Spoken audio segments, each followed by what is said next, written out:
Il est 8h11 et on va parler politique. Le parti pris. Parce que c'est l'incertitude qui règne. Bonjour Arthur Delaporte. Bonjour. Vous êtes le député socialiste du Calvados. Alors, oui ou non à la main tendue par Emmanuel Macron, qui a commencé lui par dire non, non à un gouvernement NFP, mais oui au Parti socialiste. Mais quelle main tendue? De quoi parle-t-on? Enfin, qu'est-ce qu'il fait, le président de la République, sinon faire n'importe quoi depuis 6 semaines maintenant? Il faut que ça cesse. Enfin, moi, je suis extrêmement en colère de voir ce qui se passe aujourd'hui, le déni de démocratie dans lequel on est, parce qu'on a un président de la République qui a provoqué cette situation. Il devrait se mettre en retrait, il devrait jouer le rôle constitutionnel qui est le sien, c'est-à-dire d'assurer, non pas ce qu'il dit, la stabilité des institutions, ça c'est pas le rôle du président de la République, c'est d'assurer la continuité de l'État et de nommer un Premier ministre. Ça fait 6 semaines qu'il aurait dû le faire. Et aujourd'hui, on attend toujours qu'il reconnaisse le résultat des élections. Mais si vous voulez, il dit, voilà, en gros j'ai compté, j'ai consulté tout le monde, ils m'ont dit s'il y a des ministres LFI ou un gouvernement NFP, c'est mort. Il y aura une censure immédiate, ce gouvernement tombera. Donc il dit on va zapper cette étape-là et on va aller directement à quelque chose qui marche. Qui est-il pour le dire?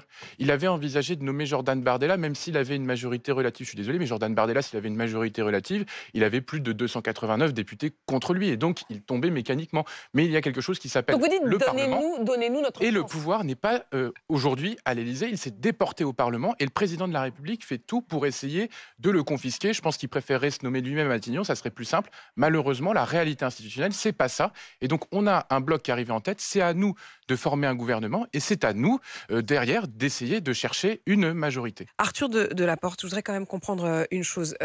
Jean-Luc Mélenchon lui-même, il y a 2 jours, disait au fond, si on complique les choses, on est prêt à se retirer, à ce que vous fassiez un gouvernement sans LFI.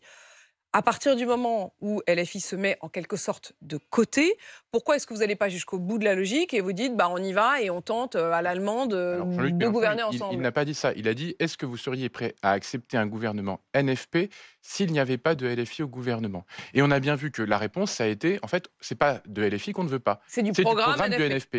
Et donc l'imposture des macronistes, qui était jusque-là de dire nous, on censurera s'il y a des LFI, était en fait une tartufferie, puisque l'objectif, c'était de garder le pouvoir et d'éviter qu'un programme d'alternative, c'est-à-dire de cohabitation, se mette en place. C'est difficile de s'y retrouver parce qu'on a quand même un peu l'impression qu'il y a tartufferie et tartufferie. C'est-à-dire que quand même, globalement... Attendez, c'est pas nous qui bloquons le pays depuis 6 semaines. Bien sûr, mais ce que je veux dire, c'est que quand même tout l'été, vous avez prétendu en quelque sorte avoir une première ministre, mais vous-même, vous savez que dès le premier jour, il y a quand même 99% de chances, et tous les autres partis l'ont déjà dit, qu'elle tombe, et vous dites quand même allons-y. Vous savez, et puis de l'autre côté, il y a Emmanuel Macron qui dit non, mais il va y avoir une grande coalition et on sait que ça ne se fera pas. Donc on est en train de pronostiquer. On se retrouve donc bluffeur contre bluffeur. On est en train de pronostiquer aujourd'hui le fait qu'un gouvernement Castex, il tombe dès le début. Sauf que Lucie Castet, elle a aujourd'hui 193 députés, c'est un socle, et il faut qu'elle aille en chercher une centaine d'autres. Mais qu'avez-vous fait cet été? D'un côté, le groupe Lyot. Pourquoi n'avez-vous pas ne nous été censurera pas. voir les groupes Lyot, voir les uns les autres? Je peux vous le dire, moi j'ai des discussions tous les jours avec des députés macronistes qui me disaient que, notamment s'il n'y avait pas de LFI au gouvernement, ils ne nous censureraient pas. Et donc le président de la République a aujourd'hui un camp qui est fracturé. Qui est président du groupe et qui hier dit il est président du groupe, mais il sera censuré. Je peux vous dire que le nombre de députés macronistes avec lesquels j'ai eu du contact hier et qui me disent qu'ils sont sidérés par l'absence de vision du président de la République et le caractère quasi antidémocratique de ce qu'il est en train de faire aujourd'hui est absolument sidérant. Et donc, on a un camp présidentiel qui est bien plus divisé que on a l'impression à ce stade. C'est l'impasse. C'est une impasse dans laquelle le président de la République est en train de projeter le pays. Il devrait évidemment nommer un Premier ministre. Et franchement, nous, on est prêt à tenter le coup. On est prêt aussi à négocier des accords pour éviter d'être censuré. Et donc, tout ceci, évidemment que Lucie Castet, elle en a conscience. Elle sait très bien que si elle était demain à Matignon, elle devrait durer en négociant, en discutant, en s'appuyant sur le Parlement. Mais au moins, elle serait dans la place. Mais elle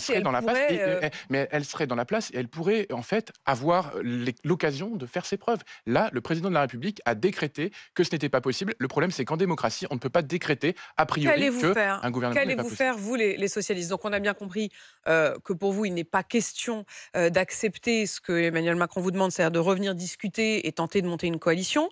On a Fabien Roussel qui hier a appelé à une mobilisation, sous-entendu mobilisation dans la rue. On a LFI qui dit qu'ils vont déposer vraisemblablement une motion de destitution à l'encontre d'Emmanuel Macron. La destitution, est-ce que vous la voteriez? Bah, écoutez, aujourd'hui, on n'est pas dans cette situation-là. Je pense que la question se poserait, si on était en capacité, d'avoir les 2/3, Mais, du bureau de mais là l'Assemblée, les encore, 2/3 de la c'est commission une des autre forme lois. de bluff. Vous dites, en fait, cette C'est de destitution, l'hypothétique. c'est de la Moi, posture, ça je ne marchera pense pas. que les coups d'épée dans l'eau pour montrer sa propre faiblesse, ça n'a pas grand sens. Si, jamais Donc, les LR destitution, non. se réveillaient pour dire: «Aujourd'hui, on a un chef de l'État qui n'en fait qu'à sa tête et qui est, extrêmement isolé», peut-être que ça pourrait se poser, mais ce n'est pas un sujet à Destitution, l'heure où je non. vous parle. Mobilisation. La mobilisation, pourquoi pas?